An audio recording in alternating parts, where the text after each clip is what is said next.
Tara Piera. Hi. Good morning. Sorry about that. Pereira. Yes. And who's the executive director of the Vermont Fresh Network. And then we've got David Keck and Claire Ayer and Nick Manigan. They will all introduce themselves when the time comes. Tara, if you want to join us at the Yes, table? I will come to you at the table. Okay.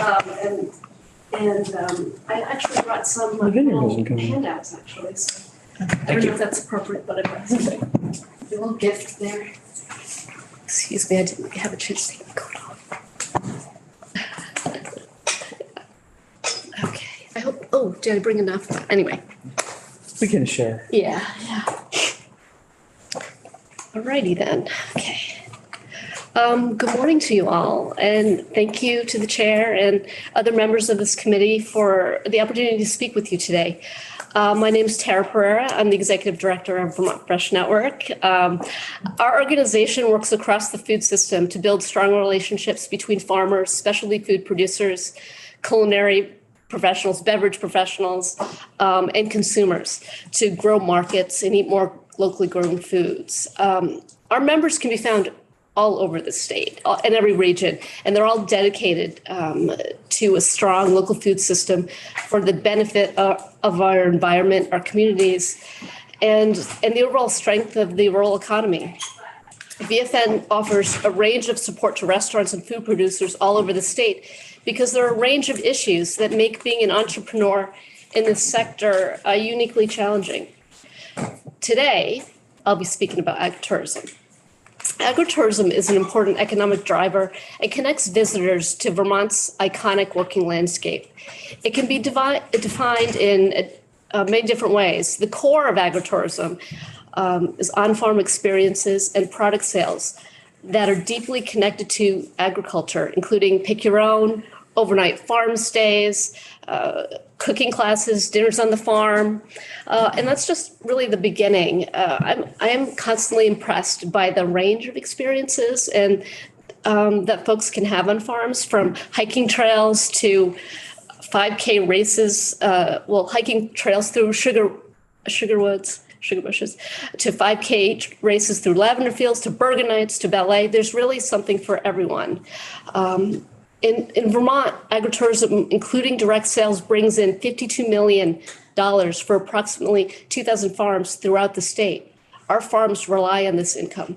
And it's actually appropriate that I'm speaking about agritourism today because this coming weekend and the next 2 weekends is Maple Open House weekends. So, yeah. As part of our broader effort to educate consumers about where the food comes from, VFN also manages diginvermont.com. And that's what you have the booklet. It's a website that allows users to explore authentic food and farm experiences in our state. This online resource and platform is devoted to agritourism and culinary tourism. It combines the information of 10 member-based Vermont producer associations, producer organizations focused on strengthening Vermont's food and farm sector. We believe that collaborative marketing and educating about Vermont food and drink experiences allows for greater connection to what Vermont agriculture is, but that also means it allows for greater economic impact. Website analytics show that diginvermont.com users find actionable information that allows them to transition from general awareness of Vermont food and local agriculture into active participation in our local food economy. For the last 3 years, through our USDA grant, actually, we have worked to support and strengthen this sector, agritourism sector, in various ways, from developing resources to help navigate regulation, which can be confusing to farmers and others, to providing technical assistance, to offering opportunities for networking. As I mentioned before, the importance is offering a range of activities to support our businesses, and this what we've tried to do with these programs, with these projects, is offer a range of activities to support farms in their efforts to be successful with agritourism as an additional funding stream. Because as I mentioned, it's it's uniquely challenging to have a farm, have, growing things, raising things, but also inviting people to the farm or having events and in many ways. So we work closely with partners to support opportunities for public-facing events for our farmers. While some states offer open farm weekends, Vermont is the only state to have an entire week devoted to visiting farms, Vermont Open Farm Week. For 8 years, Vermont Open Farm Week has not only allowed the public to learn more about Vermont agriculture and connect with farmers, but also it allows Vermont farmers to explore additional funding streams. Last August, approximately 3,400 members of the public attended over 105 Open Farm Week events at 54 farms around the state. We can all agree that Vermont is a special place, and Vermont agriculture plays a major role in making it special. Vermont is recognized nationally and internationally for our leadership in the agritourism sector. Last summer, Vermont hosted the International Workshop on Agritourism in Burlington with over 500 people from 56 countries participating in this hybrid conference. We lead the way in the authenticity of our food and farm programming. As I mentioned, it's quite diverse. We're well positioned in Vermont with our support of the working landscape and rural communities as an agritourism leader. However, to maintain our leadership role in agritourism in this country and not internationally, we need to keep investing in the food and farm businesses that are the foundations of Vermont's working landscape and the rural economy. Supporting farms that are open to visitors is a win-win-win. It helps farm viability while simultaneously promoting consumer education and access to local food. We need to support these entrepreneurial farms as they explore new ways to connect agriculture, community, and tourism. And that's it. Thank you for your time. Thank you. Yeah. Would you like to entertain a question or two if we have? Yeah, of course. Yeah, Yes. I'm wondering if you help put farmers and restaurants together. Yes, well, that is a major, that's why Vermont Fresh Network was started in 1996, actually. And that's where we started, making sure we had more local food in our restaurants. And what's great about it is that, and since that time, because of what we've done and because of what others have done, Vermont's known as whether it be, whether you have a small burger place that's serving grass-fed beef from Vermont farms, or you have a higher-end place. We have distilleries, wineries, breweries, all of them. So, thank you. Any other questions? You mentioned, and we may have talked yesterday heard about the Maple Open House weekends, plural. Yes. Are they north and south or south and north? Is that why they're 2 weekends? No, I think that it's just Works for. so many things going on. Yeah, I think what it does is, and I would have to confirm that with the Maple Sugar Makers Association, but it offers multiple opportunities for, a producer can maybe one weekend isn't working well for them. They can do the next weekend. Or if someone wants to do both weekends, they can do that. But it's really about getting more folks out to the sugar houses. In addition, it offers an opportunity for aligned businesses to participate, whether it be restaurants having maple cocktails, or I believe also there's a glass studio in Burlington offering some sort of maple event with glass blowing and maple samples and things like that. So, yeah. Any other? Representative O'Brien. What can we do better, or what state is ahead of us, or them? Well, I think that it's funny. So agritourism, it plays this role of, it's in the middle, right? We have agriculture and the importance of that, and we have tourism, two different departments really, right? But it also involves, it's multi-sectors in that you could have culture on the farm, art on the farm, outdoor rec, that sort of thing. So I think in providing opportunity for investment or for farmers to learn more about how to connect with resources, investment in, we certainly in Vermont invest in the working landscape. And I've seen over the last, I'd say 5 years or so, just definitely an increase in farms looking for that extra revenue stream, but also farms popping up that are just about inviting folks to the farm, whether it be a flower farm and classes. So I think that funding and marketing, everyone, whether it be a restaurant or brewing, and that the idea of marketing what we offer is pretty universal around everyone I speak with. I think technical assistance on we offer technical assistance in the lead up to Open Farm Week, because we feel that that's a week that farms can kind of dip their toe into agritourism, and sometimes they need help to decide what's most appropriate for what they do with their farm, how to have an event on a farm, how to make a farm safer for visitors.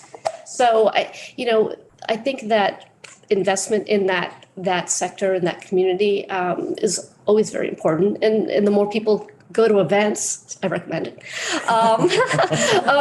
and talk about it, then, right now, I think that in regards to travel and tourism, everyone likes that idea of experiencing things, experiencing travel, and whether you're going with your family or, I live at one part of the state, I travel to another part of the state to visit a farmer's market because it's fun to do and it's good to explore that nature. Every farmer's market's different, right? So every community is different.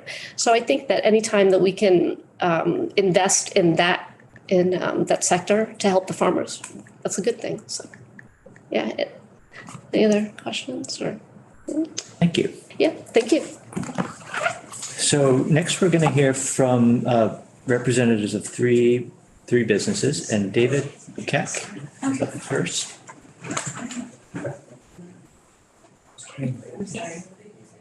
David? Yeah, not online? No. Okay.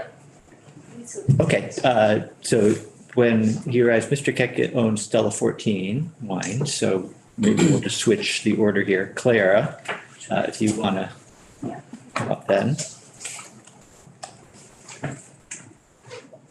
Hi, good morning. I guess I just want to start by saying it's been a while since I've been here in person, and it's really nice to be in person again. There's a lot of new faces. Some of you I may have talked to in the past, but thank you for having me. My name is Clara Ayer. I'm part of the third generation at Fairmont Farm, just in East Montpelier. So I'm just going to take one quick second to say, if you ever want to make it out to a dairy farm, I'd be really happy to host you. We're not that far away. So just want to make sure that I get that out there to you guys. As I said, I guess I want to start by just letting you know a little bit about our farm and kind of our why and things like that before I jump right into our tourism aspect. But like I said, we're a third generation dairy farm. It's myself and my brother and cousin and my parents. We started like in the early 90s, and at that point it was 3 small farms that really had a goal of coming together and allowing the older generations at that point to retire and creating future opportunities for younger generations. We've been really proud of our success in making that happen. So it's really exciting to be there now as a third generation. We're raising our 4th generation. Right now we have 7 4th generation with 1 more on the way. So that's kind of exciting. We have a LFO in East Montpelier and an MFO in Craftsbury. So in total, we milk about 1,450 cows. We crop roughly 3,700 acres, and that would be across over 10 towns. And again, of that, it'd be over 300 fields. So I tell you all this because community relations and neighbor relations is hugely important to our operation and our dairy farm. We have about 2,000 acres that is conserved with Vermont Land Trust. Every time we do a conservation easement, it includes a trail easement. So we have a lot of trails going through our farm, so through the woods, and then some of them come out on land as well. I think there's like 7 different specific systems that cross our cross different areas of our land. I know you're going to hear from Nick Manigan in a little bit. I wanted to make the connection that we are an Agrimark dairy farm, which means all of our milk goes to the Cabot plant, and we are Cabot member owners. Currently, I'm serving as an Agrimark director as well. I think it's important to talk about a little bit, and I won't stress on this because it's not the brightest of topics, but kind of where we are as a dairy industry today. As I said, we started as 3 small farms in the 90s, and now we're milking a little under 1,500 cows.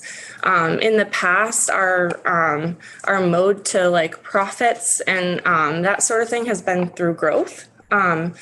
That's not necessarily an option that we're looking at today, right? I mean, when we think about milk processing in the Northeast, there's a shortage, which means a lot of the Northeast co-ops, and it's true in Vermont too, are not necessarily looking for more milk. So whether it's on a farm level or just a state level, I don't know that there's going to be a lot more milk right now in the present future.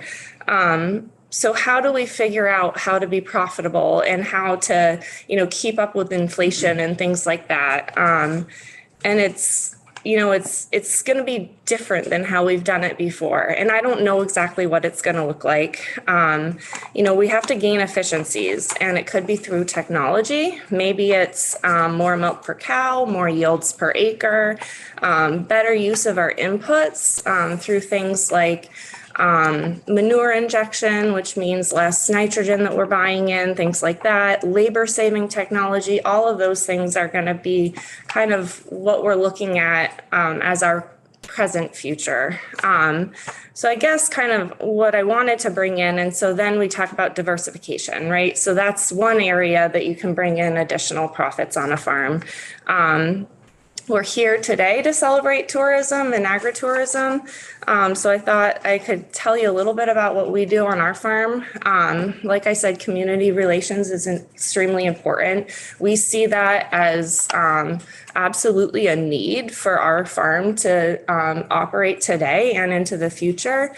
We need to be present in our community and be part of the good story of dairy and be giving back to the community. I mean, we certainly have a huge impact on our community and neighbors, whether it's the land that surrounds the houses around us or our equipment on the roads. And so in order to recognize that, we need to be giving back.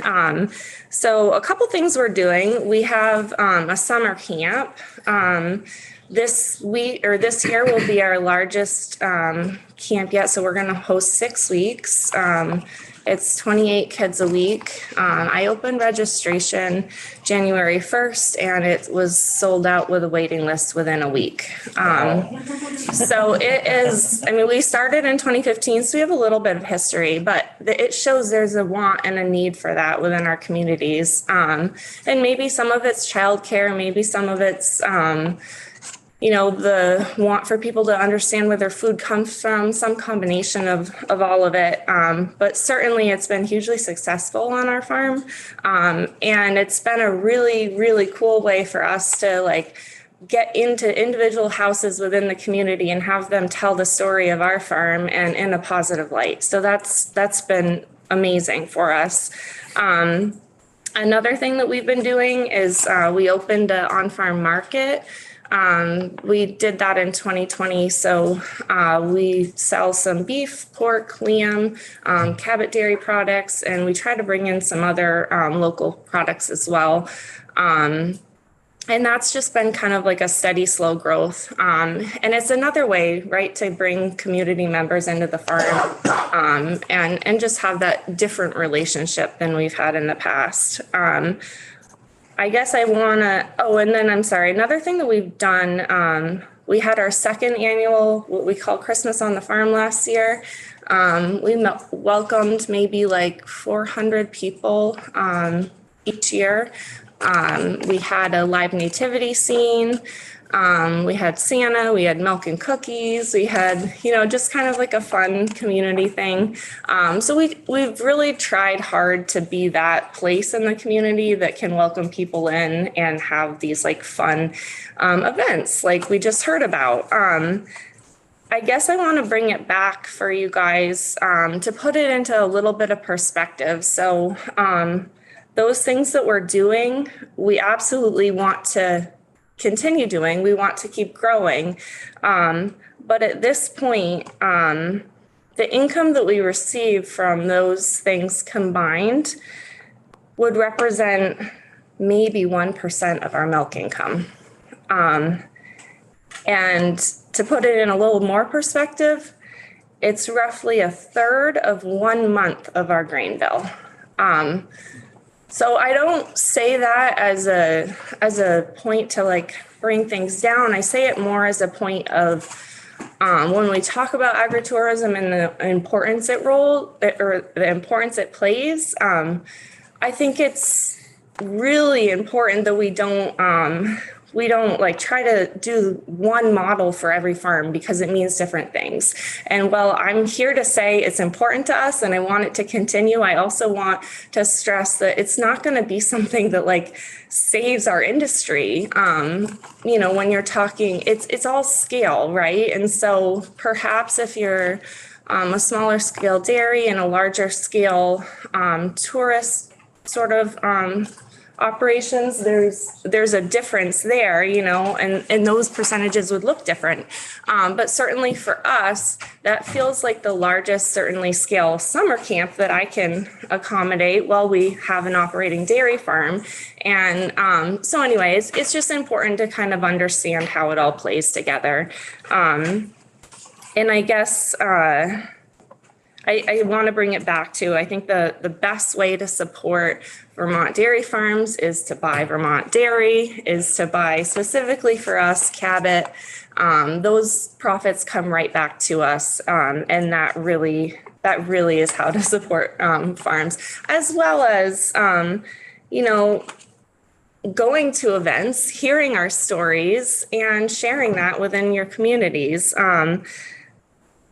So I guess, I just wanted to kind of make a couple notes to that extent. And again, I just invite everybody out to the farm if you have an opportunity. If you have any questions, I'm happy to take any. I can talk into more detail if you want. Thank you, Clara. Yes, Representative Templeman. I'm going to assume that you're a conventional dairy operation. It sounds like We are. a larger one. Yep. Just to touch base with where that's at, if you separate all of the diverse, side projects you're doing, how's conventional dairy going right now? Okay, so last year was a decent year. Milk price was the highest we've ever seen it, and so it was a year to kind of take advantage of that and hopefully set yourself up for this year. This year's going to be tough. It's going to be tough for a lot of farms out there. Milk price is declining, and it's to a point where, in the past, we were able to still make money. Inputs are coming down a little bit, but they're not at the point. It looks like it could be a hard year for a lot of farms out there. Yeah. Thank you. Yeah. Representative Lipsky. Yeah, Jed Lipsky from Stowe. Clara, thank you for. Yeah. I think in January of this year, either a cousin or brothers. Yes. Someone was here.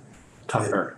Yep. Yeah, and what strikes me, because we deal with a lot of farms, that succession is a challenge or a cliff, whereas Fairmont Farms, it's really extraordinary how you've continued and position yourself. So when I think of the agritourism pieces, the summer camp and those things, if it's less than 1% of the revenue, is all the other values excluded, like community engagement and educational piece and giving back? What are the labor costs for those things versus the gross revenue? Yeah, so the number I gave you as far as the 1% would be net. But yeah, it's a true point. I mean, the reason we do it is because we love it. We have a history of educators in our family, and we really love being able to invite people to the farm and teach them about our farm.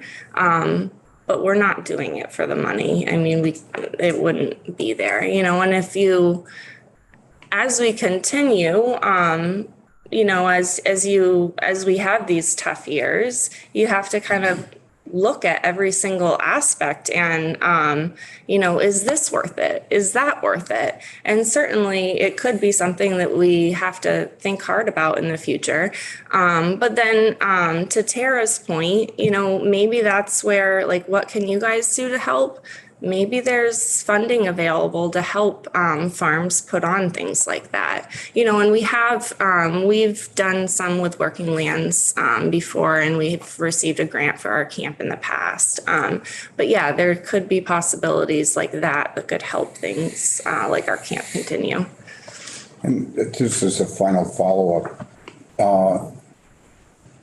If you're working 3,700 acres, you must have quite the fleet of tractors. Do you have any modern tractors with computer screens and? I guess, yeah, I don't know what the definition of modern is. We don't typically buy a lot new.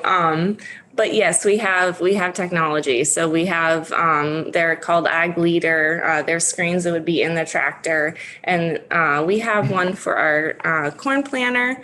We have one for our manure injectors. We have one for our corn chopper and it chops our hay too. But those sorts of things really help us kind of monitor which fields are profitable, which ones we continue doing and things like that. Yeah. So we try to use as much technology as possible. Representative Rice, You mentioned 3,700 acres in crop and 2,000 acres conserved. Are those largely the same acres, or is it mostly forested acres sort of around the crop? That's a good question. I'd have to check my numbers as far as how much conserved is actually cropland, because a lot of times it comes with a lot of woods. So I don't know that off the top of my head. If I were to guess, it might be closer to like 1,200 crop acres. But it's still a large percentage of our cropland, yeah. and you mentioned also trails. Yep. Or access anyway. Snowmobile trails, mountain bike trails, hiking trails. So we have a lot of East Montpelier trails. We have Cross Vermont. We have Vast. And I guess I don't know if there's other systems. But yes, it goes across our land in various points. Yep. Representative O'Brien, and then I think we'll switch. Sure. Go ahead.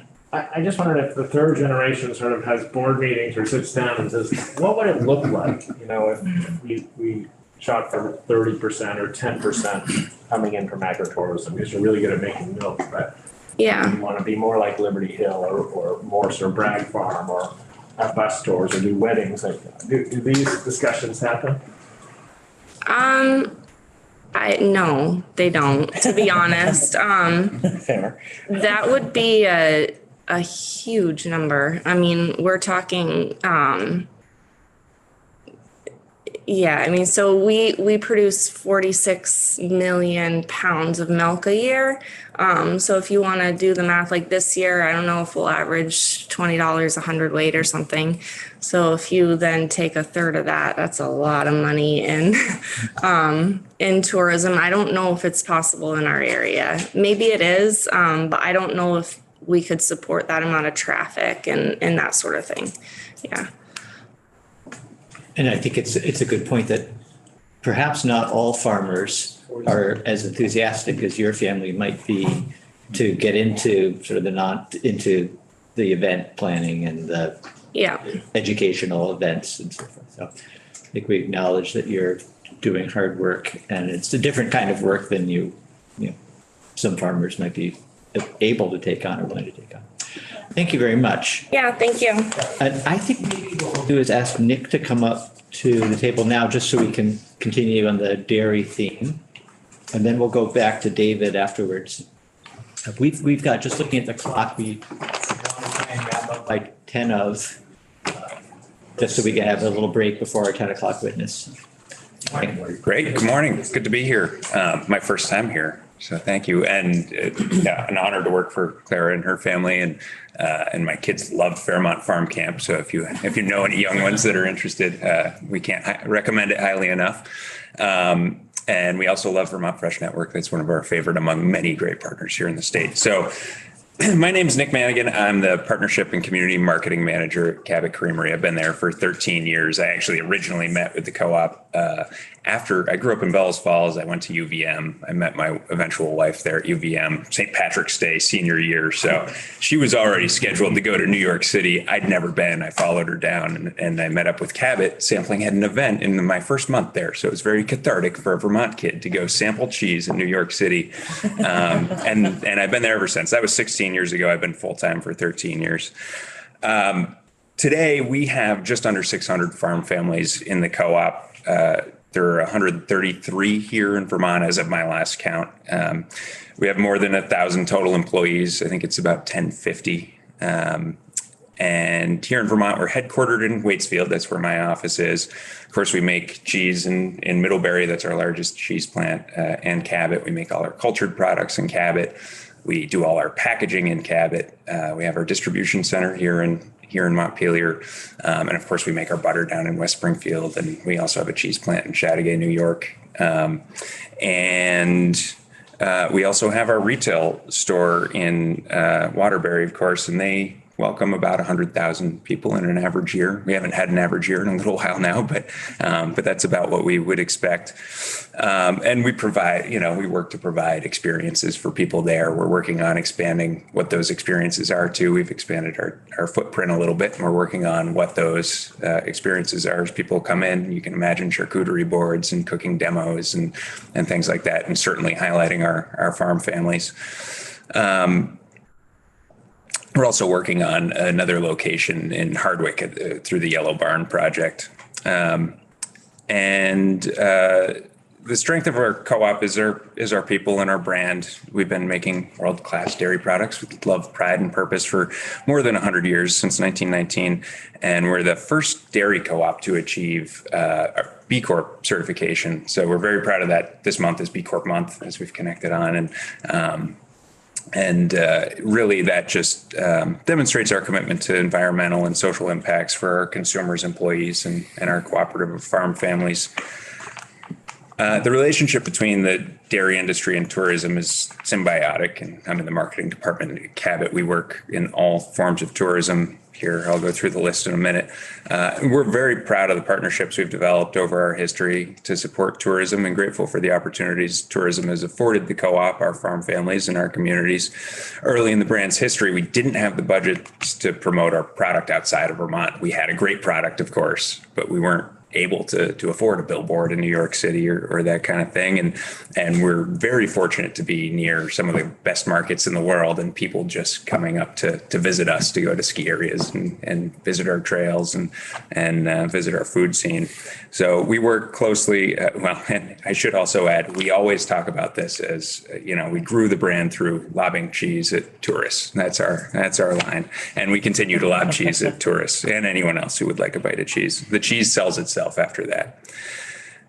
We work closely with the Vermont Outdoor Business Alliance, Vermont Ski Area Association, Vermont Mountain Bike Association, and in more recent years, Vermont Fresh Network, of course, Vermont Farm to Plate, New England Inns and Resorts, Vermont Adaptive, to make sure that all these opportunities are available to everyone, Vermont Tourism and the Agency of Agriculture, Food and Markets, Vermont Area Attractions, and many, many ski area partners and other businesses across the state, to make sure that people have a great experience here in Vermont. And, together, all those groups and many more have created really the best food and outdoor recreation scene and food and drink, I should say, and outdoor recreation scenes in the world. It's really incredible. If you get the opportunity to go anywhere else, you end up missing home real quickly, as I did. In addition to the role tourism has played in growing the Cabot brand, it also directly benefits many of our farm families and vice versa. And Clara is absolutely right. The milk check remains the most critical income for dairy farmers. But that said, nearly all of them are diversified in some way. And many here in Vermont benefit from neighbors and tourists supporting their side businesses. We have we have members here who operate bed and breakfast. I heard Liberty Hill earlier. We also have Amerigo Farm in Danville, of course. They produce their own cheese. They operate farm stands with sweet corn, pumpkins, maple syrup, beef, Cabot cheese, and other products. We also offer many of those products in not the perishable ones as much, but many of the products are available in our Waterbury store. And we also have e-commerce now. So, hopefully we'll be shipping some of those products around the country for them, which would be great to open up some markets, hopefully.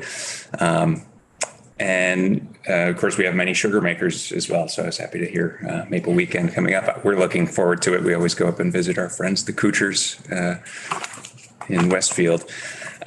We sell, I just mentioned we sell many of those products. We also have a farm trail. So many of our member farms are open to the public. That can be a benefit for those side businesses. It's also just great for, it's great for our brand, for people to be able to come out and see what we're doing on those farms. And a lot of people don't get to experience farming firsthand. I meet a lot of people who are, middle-aged and have never been on a dairy farm and, don't know what to expect. And most of them are pleasantly surprised when they walk away about the amount of care that goes into what those farmers are doing and all their involvement in the community and so on. So we love providing those opportunities. As a co-op, we enthusiastically support outdoor recreation for its economic development and community building. It creates opportunities, creates communities current and potential employees want to live in, of course. So, we see something like the Lamoille Valley Rail Trail, and we would love to connect the village of Cabot. And we think, there are certainly some potential employees who would love to move to Cabot and take advantage. And we know there are existing employees who would as well. Some of the projects we've been proud to support are the new Vermont Adaptive Facility at Sugar Bush. There's a new pump track going in in Middlebury through the local VIMBA chapter that's coming this summer. We've provided VIMBA trail grants for mountain bike trails in St. Johnsbury, Rochester on Liberty Hill property, actually, Scutney, Essex, Stowe, and Waitsfield. Several of our farm families support tourism, as you heard from Clara, and community development by making their lands available to the public with ski and bike trails. And of course, many of the best outdoor recreation opportunities require private landowner support. And we appreciate any efforts to better protect and reward those landowners who host the public, as we saw with agritourism a few years ago, with some of the liability farms face there. It's appreciated when we can protect those who make those opportunities available. Like most businesses, staffing was our biggest challenge in the past few years and continues to be a concern in our plants and our retail store and of course on the farms. And we appreciate all your efforts to address staffing shortages and invest in workforce and economic development to promote career pathways. We appreciate your work to make Vermont the best place to visit, to work, and to live. I'm happy to take any questions. Thank you, Nick. Representative Rice. I wonder if you just could speak at all about the sort of like what the product diversification landscape looks like for it's not just cheese anymore, right? Yeah. And like how do you go about that? I know I see the popcorn is like the new thing and how that works. Yeah. Yeah. And like what goes into those decisions about where you're gonna Yeah, I think some of those licensed products were an opportunity where our previous Senior Vice President of Marketing, Roberta McDonald, was with us forever and helped build the brand. She, kind of took on that licensing project as a side project in her retirement. She'll never really slow down, of course. And so, it was an opportunity to do things that, our biggest constraints are really in the plants. It takes big investments to do those things. So we found some folks that were willing to work with us and invest in making, high quality products that use our products and get them out to the store. So yeah, like you said, we've got the mac and cheese, the popcorn, and Guinness mac and cheese this last week. So that's been exciting. But it's just another avenue to use some of our product. And we also are expanding our portfolio that we're making as well. So Gouda is new in the last few weeks, and our pimento cheese was new last year. And those have been very popular products as well. Always trying to expand. Greek yogurt was a huge decision for us when we did that. It was better than half our profits, I think, for a few years there. Just enormous growth. And, then the competition came along and it kind of evened off. But it's still, it just won a couple best in class awards at the World Cheese Championships last week. Right. Thank you very much. Thank you. Good morning. Good morning. Would you like to join us? I would love to. I apologize for being late. I was listening to a lovely presentation in the auditorium in the pavilion and thinking that I was in the wrong place, and then I found out I was. Anyway, they're having a good time with Tourism Day. Hello, I'm David Keck. I run Stella 14 Wines in Cambridge, Vermont. Run a little tasting room in Jeffersonville, and grew up in West Newbury, the metropolis of West Newbury, Vermont. Left for a number of years, entered the wine business seriously in 2010, became one of a few master sommeliers in the world, and sold wine professionally for a while before moving back. Decided to move back to Vermont in January of 2020, moved in March of 2020. And for a man who was a restaurant and bar owner, it was an interesting time to change location. And we took over the lease at Boyden Valley Winery, took over the lease of the vineyards and started farming those in 2020 and produced our first vintage of wine. And in 2021, sold the crop actually to other producers. In 2022, we produced our second vintage and opened the tasting room. So it's been busy, and appreciate you listening this morning. I know we haven't been a super active part of the Vermont agricultural scene as well as the Vermont liquor scene or alcohol production scene for a while. The Vermont Grape and Wine Council just had one of our first sort of get back together meetings in January, elected a totally new board. Kendra Napick at Ellison Estate is our new president. Unfortunately, she couldn't be here as her daughter broke her arm in a skiing accident this weekend and she had to go see the doctor. But I guess really, if there's one point I'd like to sort of bring to your attention this morning and discuss, it's really the potential for viticulture and vinification in Vermont as an agricultural industry. It's at this point probably at our most critical time for growth and with the greatest amount of potential. We've received a tremendous amount of recent press. Actually, the New York Times 2 weeks ago talked about a Vermont producer among 6 top producers to view in the world for sense of place and staying true to one's location in the production of wine. A couple of numbers. I feel like, and I apologize if this is redundant for any of you. I feel like the wine industry is not something that we discuss much in Vermont, and there's not a tremendous amount of understanding. And I mean that with no disrespect. It's just not been an industry that has thrived here in the past. And so according to Wine America's recent 2022 study done by John Dunham and Associates in the US, 22.8 billion tax dollars are generated by the wine industry. There are 49 million tourist visits in agro-tourism sort of tied to winery visits, resulting in $16.7 billion in tourist expenditures. For Vermont, that is basically we have 100 acres planted, maybe 125 at this point, with 28 wineries, which generates $800,000 in tourist expenditures and has about a $500 million overall impact on the economy, and that's covering staffing, sales, wholesale, and otherwise, et cetera, et cetera. So why is it critical now? In the past 6 months, we've seen an article in the Manual saying, is the future of American wine Vermont? Travel and Leisure had an article, how Vermont became New England's natural wine destination, and then how the most delicious wines stay true to themselves was in the New York Times.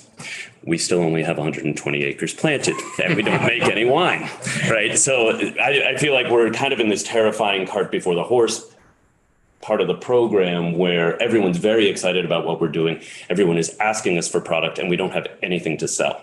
When we sold our grapes in 2021, I sent text messages and 2 emails in a week and sold our entire crop from the Boyden farm because our licensing was in a challenging place. So we didn't have anywhere really to produce. So we produced our first vintage in Shaxbury's old facility.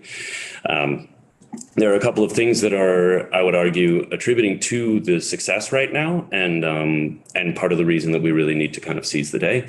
Hybrid varieties are what we grow here. They can survive to negative 25 degrees, which is really the reason we don't grow Pinot Noir and Chardonnay. That they don't live well here, and the infrastructure that exists in Canada to grow those grape varieties involves burying those vines every winter and digging them back up. That isn't super sustainable, and we don't really want to do it, honestly. However, having tasted hybrid variety wines for the past 20 years ago, they were pretty feral and not delicious and not great, right?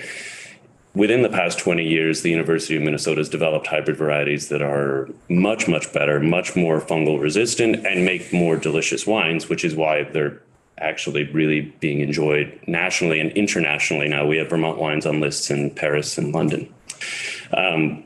Progressive young wine drinkers are very excited about what we're doing in Vermont. I've got wine buyers in New York asking for our wines, but we made 500 cases and it doesn't make any sense to take the financial hit to sell them outside the state right now. As an agricultural product, I think a lot of the benefits for Vermont are that most of the farming is organic, and if not organic, at least sustainable. There's a lot of biodynamic farming going on. Tremendous amount of regenerative farming. It's usually tied to animal husbandry. There's a lot of sheep farming that's going on around vineyards because they're perfect for vineyards. They mow for us, which we desperately need, and saves carbon emissions, but then also adds nice inputs that we don't need to use a tractor to spread.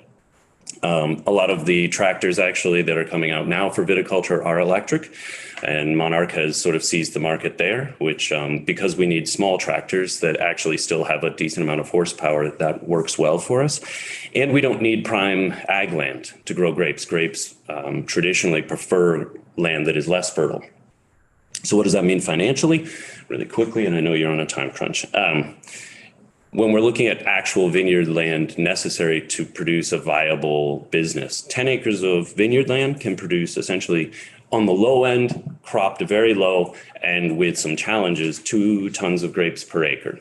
So it works out to 20 tons of grapes, which is 3,000 gallons of wine, which is 1,250 cases of wine, which if we sell it for $20 a bottle, which is the lowest Vermont wine on the market currently, that's $300,000 in revenue for 10 acres.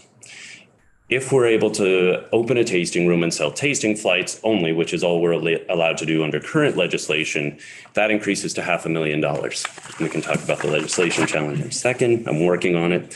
If we are able to sell glasses of wine, which currently can only exist if you produce the wine at your tasting room location, why that is, it's another story.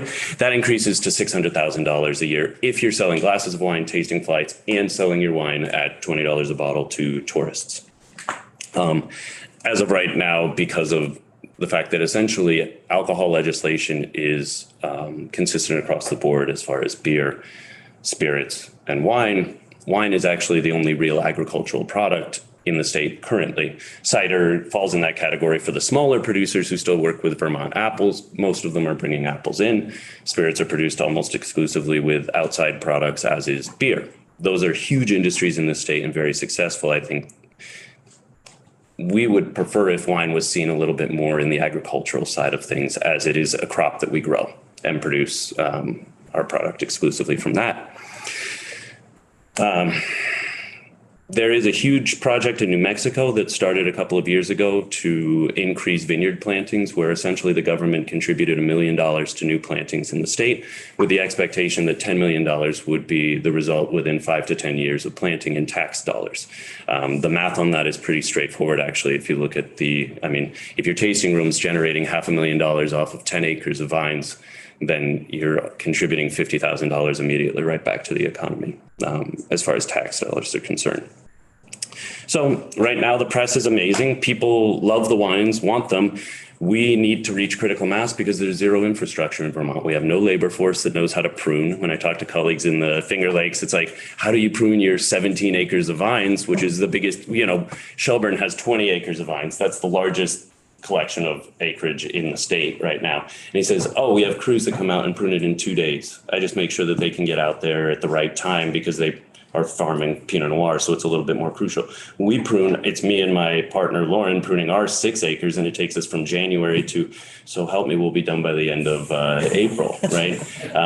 To prune all those vines. Infrastructurally, we're kind of hamstrung by the fact that the industry just doesn't exist right now. We're still contributing to the economy, but we're at a point, I think, where any sort of influx of help, funding, even just agricultural help. Most of us come to the agricultural side from the wine side and from the winemaking side. Almost every producer in Vermont farms, makes the wine, markets the wine, sells the wine, and travels to try and sell the wine outside the state. So we're all kind of bootstrapping this thing right now. In a time when agriculture as a whole is struggling in the state, I think viticulture actually has demonstrated that it could be extremely viable for Vermont and very exciting. And so Vermont Grape and Wine Council, we have our second meeting. We're doing them quarterly now today. So anyway, it worked out well. I'm super grateful for Tara reaching out and everything that the Farm Fresh Network, Vermont Fresh Network does for us. And I appreciate you taking the time to listen. Yeah, thank you for joining us. And I'm thinking that we have your name in our database now, and we might want to reach out to you and have you back in to just have a longer conversation about the industry and hear more about thoughts on legislation. I know that New York State back in the 70s maybe passed a critical law that allowed on-site essentially sales and that the industry took off there. It's a huge part of it right now. It's really unfortunately that we're sort of in pre-prohibition legislation that then has been altered by both the beer lobby, which is strong in the state, and as it should be. It's a huge industry, and we have good colleagues and friends, but we don't function in the same way. It's really difficult for someone who's making wine in their barn. It's not a brew pub situation, right? We can't really start a winery on a major, unless you're Shelburne or Boyden. Most of us are not able to have a tasting room on site in somewhere that tourists would want to go necessarily. So, Representative Libby. Thank you. And I do want to second Chairman Durfee's invitation. I think this committee would love to hear more in the future. But my question today, because we as a committee and certainly you as a producer have to think way out on the time-space graph. We're all grappling with impacts of climate change, and it affects all industries. The Northeast is arguably, in Vermont, at the core of that, is considered the most resilient region in the United States anyway, to be able to sustain the impacts of climate change. But for the grape and vinification enterprises, whatever the word was you used, do you feel that our opportunities will increase if these climatic patterns continue? And because you may be well positioned as other farming enterprises reach the need to transition. It may be, if you build that model, are grapes an option for and the future? I hate that the reason exists, but for better or worse, I mean, viticulture is one of the industries that benefits from any sort of warming trend. The warmer it is, the wetness challenge is there, and that's one of our bigger issues. Fungal growth tends to be a challenge to viticulture, but as far as the overall warming trend, that does nothing but help our industry here. Right now, we plant exclusively hybrid varieties, almost exclusively hybrid varieties, but grafting those over to Vitis vinifera, if that becomes viable, if our winters are no longer dropping to 20 degrees below zero, suddenly our industry not only could grow, but could actually, what we're charging for wine could dramatically go up. And really it's about, I think, creating infrastructure. So if and when that happens, we're prepared to continue expanding. The maple industry I worry about as well for that reason. Representative Templeman. Just a quick question on the terminology hybrid. So I'm assuming that grapes typically are grafted. So you graft on rootstock onto an existing cutting, say like Pinot Noir. In the case of hybrids, you're actually taking two varietals and coming up with a new. Yeah, so they were developed really, so almost 90% of the wine in the world is produced with Vitis vinifera, which grows on rootstock that actually mostly comes from the United States to be resistant to phylloxera, which is a pest that is from the United States and destroyed most of the vineyards of Europe. Longer story there. Hybrid varieties were essentially crossings of vinifera with Native American varieties for the most part that are already phylloxera resistant. So all of our grapes are grown on their own rootstock. That doesn't mean that we couldn't graft them over to something else in the future and benefit from the roots themselves. But right now we're able to own root, which is a huge benefit, actually. So the rootstock is what's hybridized. The entire vine for us. Yeah. Good. The roots for the rest of the world of wine growing are actually a combination of a bunch of different hybrid things to grow. From the ground up, it's all Vitis vinifera. For us, the entire vine is the same. I see. Thank you. Yeah. All right, one more question. Just quickly, where globally is a wine growing region that we could kind of model ourselves on? Or is this totally pioneering stuff? We're fairly unique. As far as the latitude, we're at between the 43rd and 45th parallel, which is actually where Bordeaux is. The downside is the cold winters, which really there is no direct parallel. But I think if we looked at French Alpine regions, that would be the closest. They don't get as cold as we do, but that's actually where the original hybrids that were planted in Vermont originated. So Seyval Blanc and Marshall Foch and all of these were kind of either Swiss or Alpine French. And I think if we can look to them for a model as the climate changes and maybe gets a little bit warmer, then there's a lot of varieties that open up. Good. Well, again, thank you for being here this morning, and we'll be in touch. I look forward to it. Thank you for taking the time this morning. Thank you. Thank you. So, committee, I think what we'll do is, I think we have to pause and then restart the live stream, but we've got Justin Colber on the calendar next. Good morning, Justin, who is joining us to help us talk about